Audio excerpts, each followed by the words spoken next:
Starting this tape on the 6th day of June from one of the most beautiful spots I have ever in my life seen. We're at San Diego again on our return trip. We'll be here several days by choice of both of us.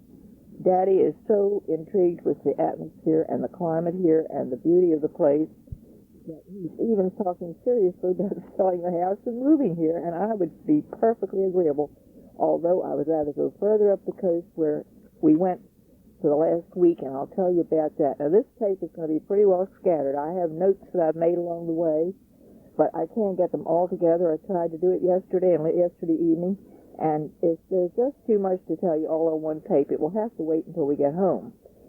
We do miss you a lot. I wish I could talk to you every day and tell you what we've seen, what we've done, because we've covered a lot of territory in the time that we've been gone away from home.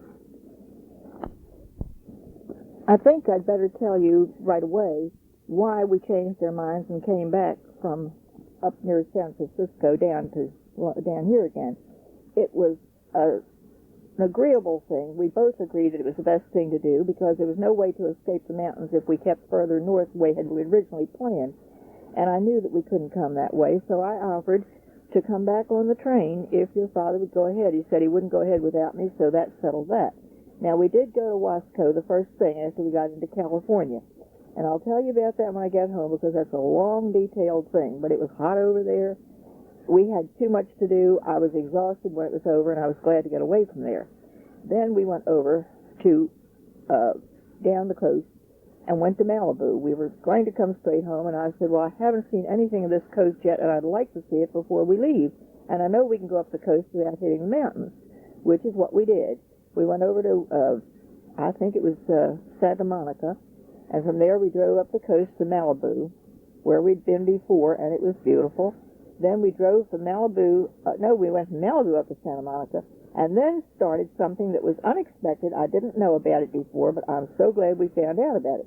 There's a drive from Santa Monica up to Monterey, the peninsula, that goes over the cliffs that border the ocean. This is where the ocean meets the sea, as you often hear that remark. It does literally do that.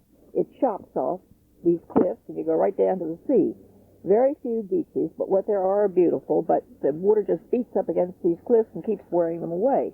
And that's what makes the houses slide down the hill. Now, while we were at Malibu, we saw terrible devastation where the storms had hit just a year ago.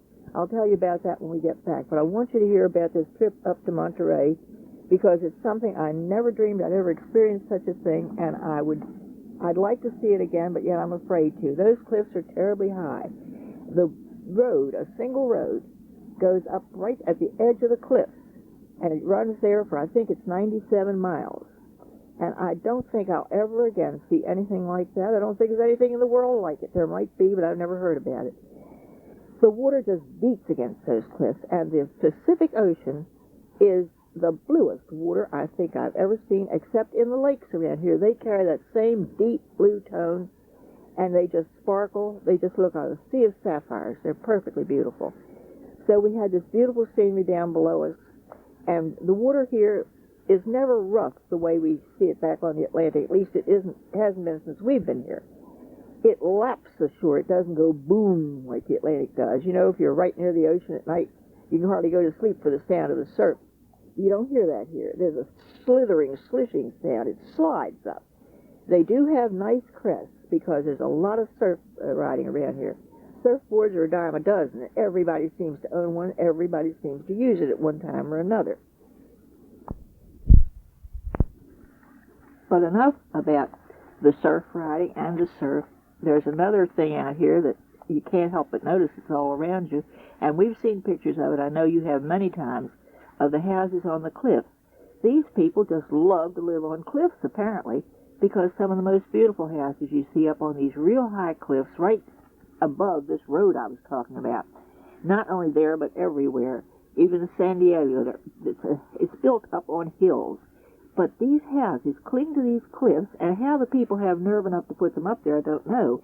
But I did tell your father, not once, but more than once, that they couldn't be human beings. They had to be mountain goats to get up there.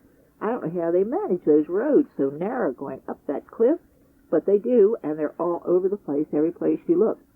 So sometimes in riding along, like we did we came from, after we had been up there, we went up to Monterey itself, and there, I'll have to tell you about that when I get home, because it's too beautiful for words to describe. I'll have to think it over and just try to tell you in my own way how it impressed both me and your father. He fell in love with this coast too, and has openly admitted a couple of times that he'd just like to stay right here. The weather is heavenly. It's cool all day long. When they're having 100 and 105 degrees inland, down here we're 70, 72 at the highest, and the nights are so cool, and there's always a cool breeze. It feels so good. The sun's out bright. There is one drawback. Now, we found this only down here at San Diego. Up in Monterey, we had very little trouble with smog. We could see it at a distance, but it didn't bother us. But down here, even right on the ocean side, it's there, and you can feel it. And they're issuing smog alerts all over the place. They said it's the worst smog condition they've had in several years. And of course, we'd have to land here right then, but I'm still enjoying it. I'm just being very careful not to do anything much, not to do a lot of walking, because I do have trouble breathing. But I do have my oxygen. We just got it renewed again yesterday, and I feel real safe with that. If it gets too bad, I simply start inhaling oxygen. But other than that, we've been enjoying this trip. I've enjoyed it immensely, all but the trips through the mountains. They were bad, and I was glad to see the end of it. Now, your father's talking something. I don't know whether he means to do it or not, but we're back down in San Diego. I'll let Monterey go until I come back, because I cannot sit here and just picture it in my own mind. I see it, I feel it, I smell the flowers, but I have to be home and tell you about it at my own speed. This way, we're in San Diego again, and we're at the largest motor camp that we have ever been at. I have the particulars. I have to give you those later, but it's something like, several hundred slips in here, and we have one of the nicest ones. So we're very comfortable here, and after one day, your father said, let's stay another day. I said, suits me fine. Well, we wound up, this is our 4th day here, and we hate to even leave, but we've got to get away sometime, so I think now the plan is to leave Monday morning. This is Saturday, incidentally. Saturday, I think the 8th, if I remember my dates right. So this we'll probably leave here Monday, weather permitting, and I don't know what way we'll go, excuse me, except that your father has sort of gotten it in his head now the best way to do is slip over the Mexican border and come up through upper Mexico, northern Mexico, until we get over past where the mountains are. Then we'll be at the very lowest level, and we can manage that. If I stay down below 1,200, I can manage with my oxygen, but when I get above that, I start passing out. So we can't have that. And the best thing I know, I'm glad he was the one who mentioned it. I had mentioned it a long time ago before we left home, and he booed the idea. But he's been talking to people here around the camp who just slip over to Mexico just every once in a while, just for a day or two. And now he's not too worried about bandits or anything like that. So I hope that we'll get over there, and if I do, I will add to this then to tell you what impressions I get of the northern part of Mexico. It won't be like Mexico City, but at least it'll be the effect. But Mary, I just know you'd love this place, and I know how much you'd appreciate the architecture down here. You've seen a lot of it. I know you've been out west. You've seen it in Arizona. I believe that's where you were, or New Mexico. And they do things nicely there. But here, it's a way of life. This thing started out as a Spanish dominion, and it has remained that way. All the streets, most of the streets have Spanish names, and you just better learn to pronounce them in Spanish style, or nobody will know what you're talking about. And it's a good thing I have a little knowledge of it and a little way of knowing how to pronounce it, because your father has to refer to me, what's the name of that street? I have to ask this guy about that, and then I'll have to tell him how I think it sounds. But we make out pretty well. But everything is Spanish, except for the fact that it is, well, nationwide, worldwide food stores, restaurants. And you can get any kind of food that you want here. They have Hungarian restaurants. They have Armenian restaurants. They have Russian restaurants. They have German. They have French. They have everything under the sun you can get here. If you want couscous, you can get couscous. If you want sauerbraten, you can get sauerbraten. No matter what you yearn for, you get it. And the best fish, I guess, anywhere in the world. At least the most greatest volume of it you see in the fish markets. And they have such clever ways of naming things. When we were over at Malibu, I got such a kick out of this one little restaurant, not a restaurant, it's a fish market, just a small one. And they call it Holy Mackerel, but they spell it W-H-O-L-L-Y, mackerel. I thought that was pretty cute. but they do have clever names for them, very appropriate names, and it's a pleasure just to ride around and see these things. But the architecture is beautiful. All these Spanish-style homes, and they are very appropriate. They look like they belong here. Now, in some other states we've been in, and Texas is one of them, they have Spanish-style architecture, but it's not as real-looking as this. These are real, true Spanish casas with their little patios with the iron gates and the flowers and the trees blooming in them. And it just, well, it's just so impressive, and I love this Spanish style anyway. So we've been enjoying watching this, looking at this all around, and now I hope, very much I hope, that when we get home I'll have a lot more to tell you about it. Meantime, I'm thinking of you a lot, Mary. I wish to God you were here with us. Oh, how you'd love this place. Maybe sometime, let's think about it, maybe there'll be a way. Meantime, I hope that you're staying busy, staying content as much as you can, and I am very happy to hear what your father told me about the possibility of your doing sonar work. You know how I said I wish you could get into that because I think that's the future, and I hope that you make it, I hope that you like it, and I hope you're successful with it. And I know you will be if you go into it. So until I get back to you next time, I'm going to go take some more oxygen because I'm not breathing too well, but I'll make it, don't worry. I'm afraid you're going to have to put up with me for a little while yet. Meantime, remember I love you. I love Tara. I wish we were all together. Bye-bye for now. Mary, I just replayed that last part because there was something in it that reminded me, and I couldn't think what it was then. Now it's come back to me.